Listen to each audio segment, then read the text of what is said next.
Natamani kujua pressure ilikuwaje ile siku ya sherehe. Kwa nani? Kwangu? Kwa watu wote ambao walikuwa wameenda, kwa sababu asilimia kubwa ya watu ambao walikuwa wameenda Nigeria walienda kwa ajili ya kumsupport Jux. Na asilimia kubwa ya watu ambao walikuwa wameenda walikuwa hawajui mila na tamaduni za wa Nigeria. So pressure ilikuwaje from mwanzo kabisa wakati sherehe inaanza? Kwanza mimi nilipokuwa nafahamu kwamba traditional wedding, nilijua mimi nitahost traditional wedding. Okay. Lakini baadaye nilikuja kupewa ratiba kwamba kuna traditional wedding mimi sitakiwi kuwepo. Mimi nakuja baadaye kwenye ile event. Okay. Kwa hiyo ndipo hapo sasa mimi nishamka nimeshavaa madudu yangu kutoka asubuhi, dudu zito lile. Kwa hiyo I was like, sasa itakuwaje? Kwa hiyo mimi waliniacha hotelini. Waliniacha hotelini, lakini baadaye nikasema hapana, mimi have to be there kujifunza.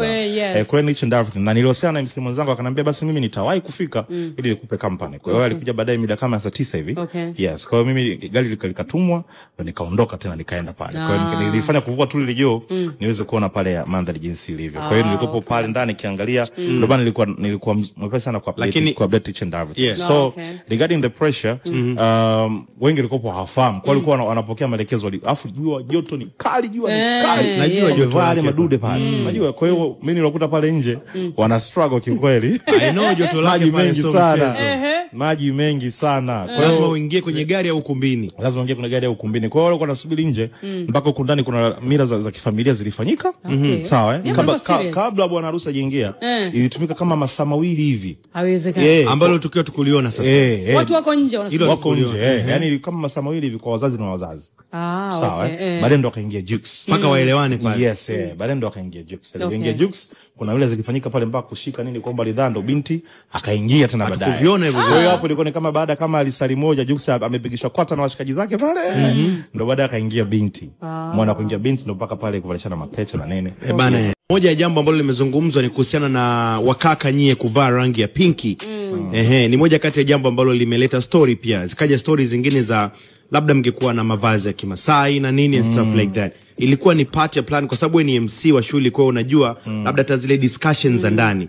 Hiyo rangi ya pink ilikuwa ni part ya plan kutoka kwa Jux mwenyewe au tu wale washikaji zake ambao wameamua kwenda kumsupport, wao ndio walikuja na hiyo choice. Bahati nzuri pia mimi nilikuwa kwenye group lina event planners. Kamati. Yes, kamati. Nilikuwa kwenye ile group. Kwa kuna vitu ambavyo vilikuwa vinakuwa discussed kabla hata ya safari. Kwa sababu tayari nilikuwa nimeshakuwa chipped in. Sawa. Kwa hiyo kuna stylist yuko pale, kwa hiyo alikuwa analeta idea zake. Kwa hiyo zile ni idea ambazo zililetwa. Kwa hiyo mapema kabisa the guys walikuwa na option ya kukataa. Ile ni idea. Ndio maana ukiangalia mabinti walikuwa kwenye pink na groomsmen pia walikuwa kwenye pink.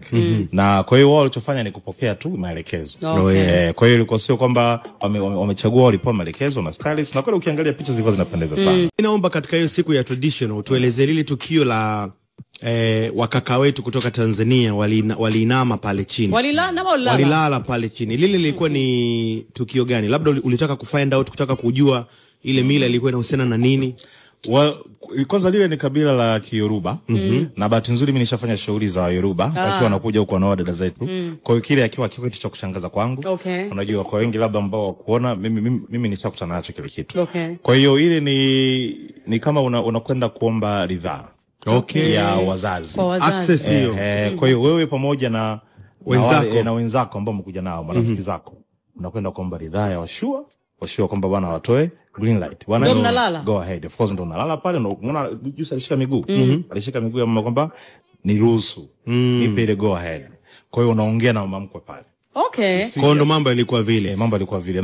Na vimuda vinatolewa sana. Natamani kujua nani ambaye hakufanikiwa kulala pale katika vijana wetu wote ambao walikuwa wameenda pale kumsindikiza. Nafikiri Platinums alimade a smart move, alichelewa. Hakulala. Diamond alikuwa hajaingia bado. Diamond ameingia amekuta ile zoezi lishamalizika.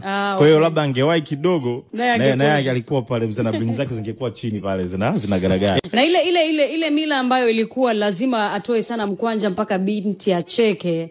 Ilikuwa ni kitu gani ambacho mli experience pale, au kitu gani ambacho mliambiwa pale, ni nini kilichokuwa kinafanyika? Kwa sababu ile muda Priscilla alikuwa amepiga goti, Jux anaendelea kutoa vibunda mpaka na msikia MC anasema mpaka atakapofurahi mwenyewe.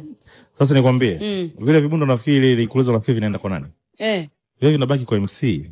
Hayo kivipi? Chukua hiyo. Yaani yale ni mazingira ambayo MC anatengeneza kwa ajili ya kupiga mkwanja. Yes, chukua hiyo. Yaani center na kipande aende kwa familia. Ha. Hizi wanazotoa wakwe, kina Fatma wanazotoa, zote zinakwenda kwa MC. How? Okay. Yes. Ilikuwaje? Tuelezee. Wakati sisi tunaamini zile hela huwa zinaenda kwa familia. Nani wanandoa au familia? No, kwa familia. Au labda kwa wakwe, si ndio? Hakuna, kwa sababu hata wako wenyewe pia wanatolewa mkwanja. MC anatoa? Wako wenyewe, mama anatoa mkwanja wa biharusi, unajua, na wao wageni. Kwa hiyo kuna mazingira ambayo anatengeneza wao waweze kupiga pesa. Nje ya hela ambayo amelipwa MC. Mimi before nilikuwa najua labda halipo. Na wakaniambia tena yule dada amesafiri kutoka Canada. Kwa karibu. Yes, yule amesafiri kutoka Canada. Unajua zetu hapo like everywhere. Kwa hiyo dada yuko Marekani anakinukisha traditional, lakini ni Nigeria. Nigeria. Anaweza kaenda wapi, Uingereza. London, yeah. Anazunguka dunia kwa ajili ya kufanya hizo event za she's well paid off. Yuko vizuri. Kwa hiyo ametoka Canada. Kwa ile mikwanja alikuwa anatoa Jux ni kwa ajili ya MC. Yaani kibunda chake kipo, kibegi kimejaa dakika ya mwisho. Kwa hiyo yale ni mazingira ambayo anakuwa anatengeneza. Yes, kwa hiyo muda wote unachelewa, watu mnaongea unajua, lakini wao ndo fahari yao. Yaani ile ndio sehemu ya mila na tamaduni. You have to undergo hizo vitu vyote. Kwamba tamaduni yao ni kwamba MC lazima apate au usijielewe. Yaani ni kwamba hizo struggle lazima usipitie. Na hicho kibunda ni cha MC. Jambo gani ambalo lilitokea, tukio gani lilitokea kule na lilikushangaza pia? Pengine watu hawakuweza kuyaona kwenye mitandao. Behind the scene. Sasa mimi nisema nitakuja nitaiposti. Wana kuna unakumbuka nilikwambia kwamba mimi niliachwa hotelini. Hotelini ndio. Afu usafiri ukakufuata. Usafiri ukanifuata. Ndio. Sawa. Sasa wale jamaa walinifuata. Ilikuwa ni benzi fulani hivi Misty Skali. Maybach. Of course. No, ilikuwa ni SUV fulani hivi. Kali. Sasa bahati mbaya nzuri kuna binti mmoja anaitwa Mina Spartan pia. Naye alikuwa hajaondoka. Kwa hiyo nakumbuka tulikuwa tunapigwa na fight, usiondoke, kuna nani usimwache fulani. Kwa tulikuwa tunamsubiri. Tukao nikaondoka na Mina. Tupo kwenye gari. Mmoja ambaye alikuwa hapa pembeni ni mdogo wake biharusi. Ni ndugu yake, siblings wa kiume. Alikuwa na rafiki yake. Tunaondoka sasa tunaelekea ukumbini. Ambaye rafiki yake wa kike wa kiume? Wa kiume. Watu wa kiume. Hapo sawa. Kwa sisi tuko nyuma. Wakati tunaondoka bwana, kuna pikipiki ya mapolisi. Kama ikatusimamisha. Muda mfupi tu baada ya kutoka pale hotelini. Ikatusimamisha. Huyo nyuma ana bunduki, mwingine. Kwa jamaa akasimamishwa. Mimi nijua jamaa atasimama bwana. Jamaa kamsha. Dereva. Bwana jamaa sana kaza kutungia bwana. Nginja tunaondoka. Naambia bro, umesimamishwa vipi? Achana nao. Tena unajua confident kabisa yana achana nao. Sasa baadaye akatufikia kama kwenye kijamo hivi. Anagonga dirisha. Weka gari pembeni. Achana mimi. Huyu anamwambia achana mimi. Dereva anamwambia polisi achana mimi. Sasa bwana pata piget. Tukaondoka, tukafika mbele, nafikiri alifanya mahusiano na mapolisi mbele. Ile barabara ile kama imeblokiwa hivi. Yaani kama tunakuja hivi, kama tukawa tumeblokiwa hivi. Na kuna maskari wawili wamesimama. Nzuri hiyo. Sawa. Movie hilo. Movie hilo. Bro, vipi unajua jamaa alichofanya? Alipita pembeni. Na wale walikuwa washafika wanashuka kwenye pikipiki.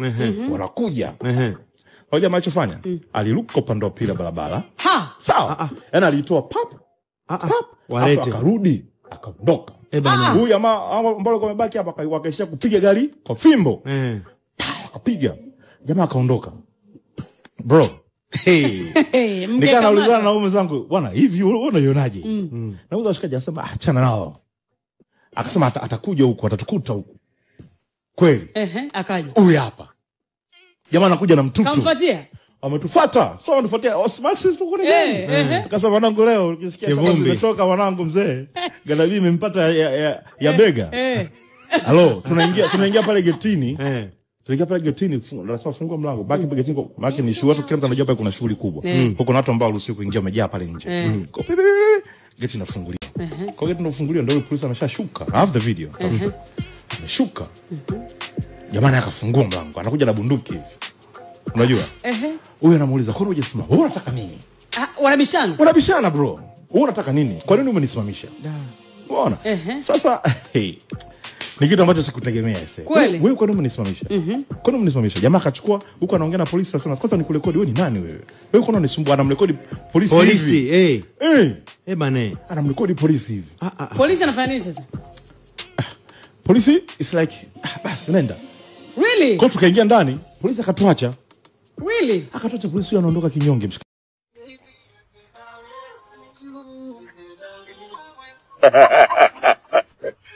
They're just jobless guys. They're not police. Just money. Jobless guys. They don't want to stress us. They're not the real police. Hey. Traffic guys. They just want money. I'm telling you. Check Africa.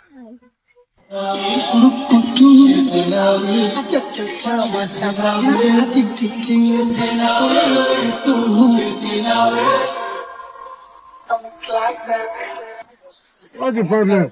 What's the problem, sir? What is the problem? What to apologize? Apologize for what? We are chasing me for no reason. What is this? Have I disturbed your peace? Why are you chasing me? Once you see a Benz car, you want to chase after it. Please, it's not about that. Why are you chasing me? What was my offense? You just want to follow a Benz. That's your business. Excuse me, please. Wewe kama ndugu wa wanaluka nasemaje? Mwenzangu. Sijaelewa. Open the door.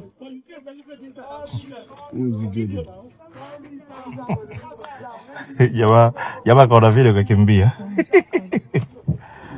Jamaa kaona vile. Ìdáfún ayé máa bàjẹ́ yìí. Oníṣoríire, ìwọ náà oníṣoríire. Wàá ṣọ́kù ni. Bwana, Mungu ndo rubavu. Yani.